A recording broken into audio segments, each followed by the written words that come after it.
So our last speaker is Dr. Mark Gilbert, who I think you all know very well, so he hardly needs any introduction.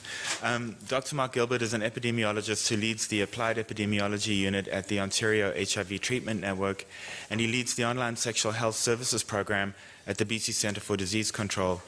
His areas of interest include understanding the determinants of HIV epidemics, gay men's health, and the evaluation of online interventions. Please join me in welcoming Mark.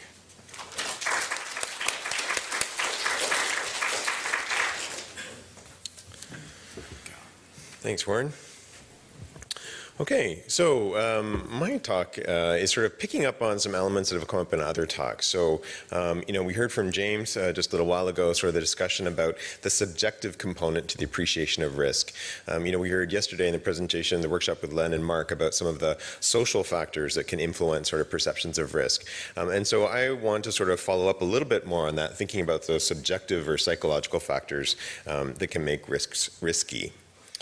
So, and Ebola has already come up several times in the workshop, and I think it's sort of a classic example of where the actual sort of level or magnitude of the hazard of the risk itself, sort of the numerical estimate of risk, if you like, doesn't relate at all to sort of the perception of risk. So we know this is an article from the US where there was a poll of people in the US where 38% of people felt that there was a good chance that either they or a family member was going to become infected with Ebola in the next year.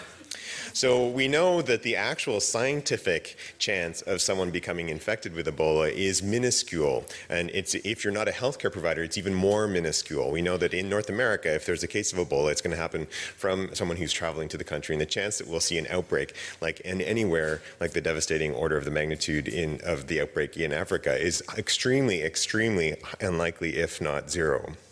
But it just does speak to the fact that there is something about risks and about what makes them risky. And we can sort of think of what are some of examples of this. It's a fatal infection, there's not a treatment, it sort of comes from another country, and it's something that's really unfamiliar and unknown. And these are all kinds of factors that can influence how a risk is perceived. So I wanted to see, what are some of the concepts from risk communication science, looking at the subjective component, that could be relevant to our discussion on sexual health literacy. And unfortunately, Anne-Marie Nichols from Simon Fraser University was planning on being here today, and she was actually going to be talking to this because she sort of has a lot more expertise in this area than I do. But I sort of wanted to pick up on some of the elements of this and draw on some of the pieces that I knew from my training. And here, this really is a sort of a public health, sort of pragmatic kind of thoughts on risk communication. It really has its risks in environmental science, so sort of drawing from experiences of communicating about sort of chemical spills, for example. And it really also is clearly an agency perspective. This is really sort of, so how should providers think about risk communication? It's not really coming at this from an individual perspective. But I realize this is the second time that I'm standing before you talking to you about something which I then proclaim I'm not an expert on. And I actually kind of like this as a strategy. I think I might use this for all my presentations.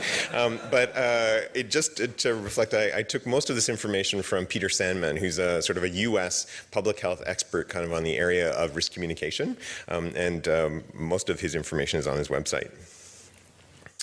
But I guess if we think about this, sort of three examples of campaigns, on the left is a social marketing campaign from a number of years ago around encouraging gay men to get a meningitis vaccination due to the response to a meningitis outbreak in Vancouver.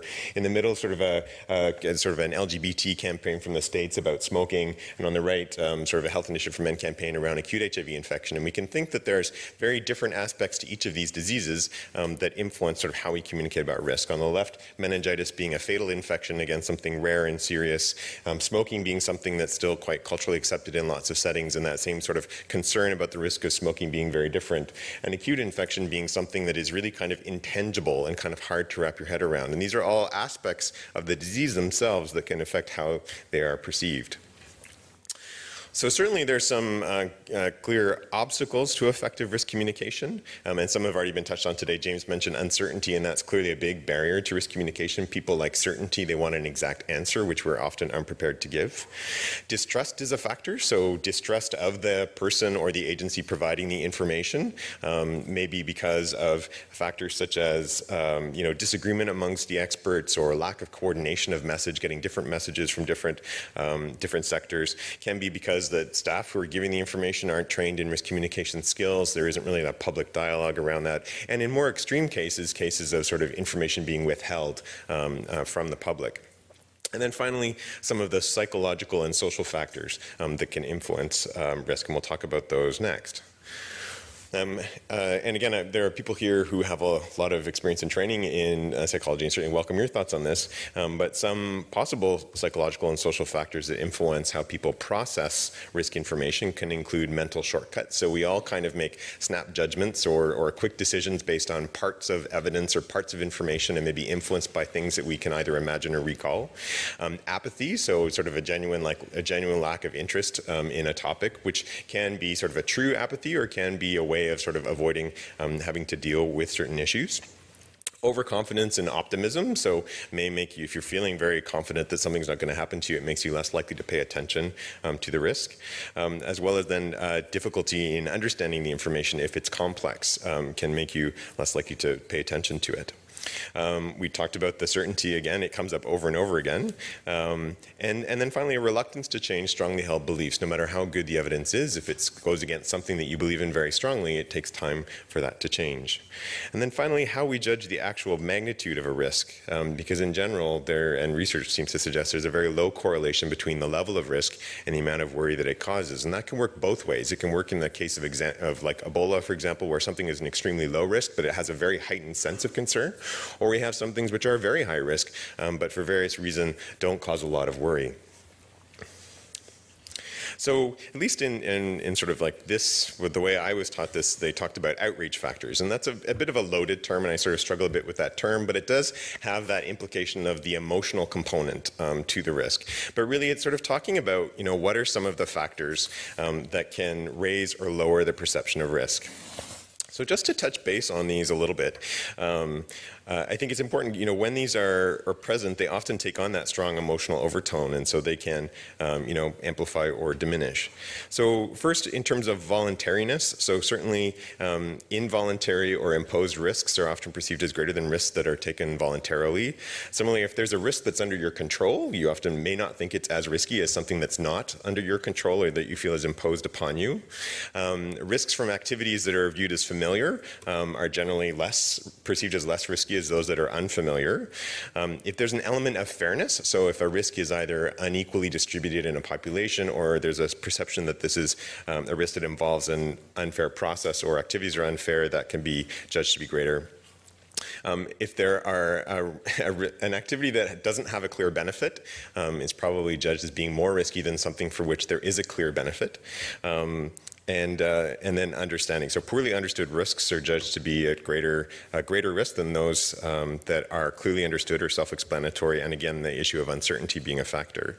And then finally, dread. So risks from activities that evoke fear, terror, and anxiety are often thought to be greater. And then finally, if there's no alternative, you generally don't think of it as risky as something for where there are other alternatives. So this is just an example of the kinds of factors that can sort of contribute into that sort of emotional reaction to a risk. And I picked these because these are ones that you can think of as having some relevance when we're thinking about sexual health and HIV. So for example, benefits being a clear one that is related to how people might perceive risk because there clearly is a benefit from having sex. Or dread, for example, may be an example of where some of the personal responses to HIV or AIDS and stigma around HIV might come to play in terms of amplifying one's perception of risk. So I think the key message from this is really thinking that, if we're trying to think about how we communicate risk, there is an element which is the how do you communicate the exact scientific risk itself or the magnitude of the risk, and James did a great job of sort of outlining some of the factors related to that. But there's also the component of looking at these emotional components and that sort of outrage factors or what role that they may play. And while, I struggle with, while it's probably maybe easiest to do that at an individual level as an individual provider when you're talking to someone and counseling them and getting a gauge of where they're coming from. It's harder to think about how to do this at a population level if you're thinking about more population strategies and how you account for some of these things which are so individual. I guess the other piece is that we've been talking again. This is not about totally what's within the control or totally how this is responded to within the individual. We have to acknowledge the role of experts on this side of the equation as well. And I think, and I certainly read this and I sort of see elements of myself in this as sort of a public health expert trying to communicate information. But certainly experts, tend to be in technical fields, tend to be people who prefer clear boundaries, logical approaches, and really like to avoid emotional situations.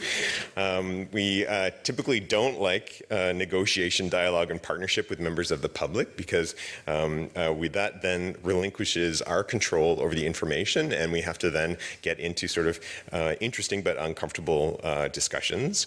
And we also tend to put more value over science and what the evidence says than perhaps sort of thinking about the psychology.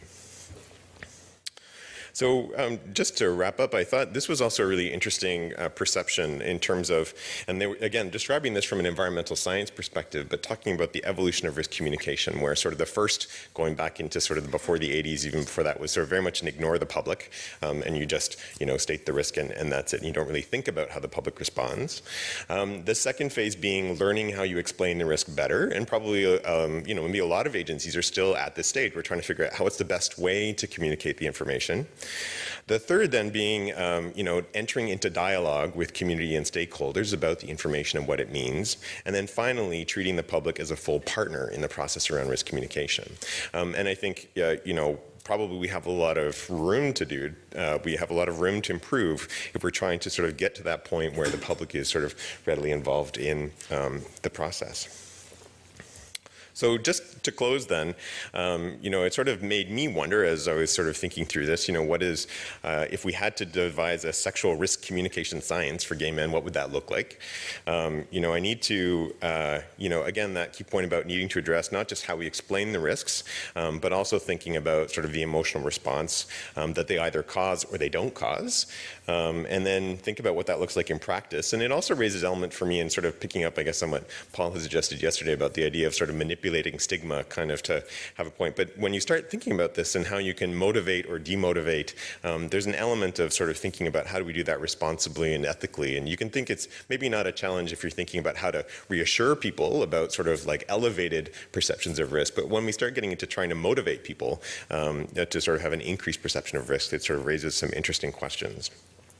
And then finally, how do we get to a place where gay men and experts are true partners? So how do we either relinquish or gain control of that knowledge? And that's it.